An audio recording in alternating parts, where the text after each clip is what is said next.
Guys आपण नेहमी control करायचा प्रयत्न करत असतो, बट आपल्याला जे कंट्रोल नाही करता येत आपण तेच करायला जातो. जर आपल्याला दुसऱ्यांचे ॲक्शन कंट्रोल नाही करता येत, आपला पास्ट नाही करता येत, दुसऱ्यांची मतं आपण बदलू नाही शकत किंवा आपण त्याच्यावर कंट्रोल नाही करू शकत, आणि आपल्या आजूबाजूला काय घडतं आहे काय चाललं आहे तर त्याच्यावरही आपण आपला कंट्रोल करू नाही शकत, किंवा जे एफर्ट्स येत आहेत बाहेरून किंवा जे होतं आहे त्याच्यावर पण नाही करू शकत, फ्युचरवरती नाही करू शकत. आणि how others take care of themselves, दुसरे स्वतःशी कसे वागत आहे किंवा काय करत आहेत, we can't control that. So what other people think of me, दुसरे माझ्याविषयी काय विचार करतात ते आपण कंट्रोल नाही करू शकत.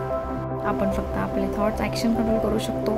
स्वतःविषयी आपण कसं बोलतो आहे किंवा दुसऱ्यांना कसं बोलतो ते कंट्रोल करू शकतो.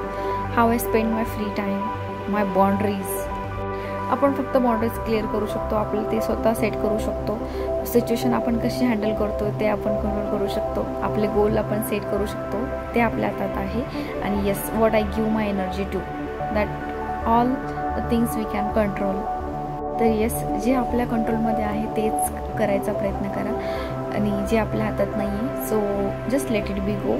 कारण आपण नेहमी तेच करत आलो आहोत, तर आता टाईम आहे फक्त आपल्या हातात ज्या गोष्टी कंट्रोल करू शकतो स्वतःविषयी त्या गोष्टी करायच्या आहेत फक्त बस. आणि then see how your life changes. Thank you.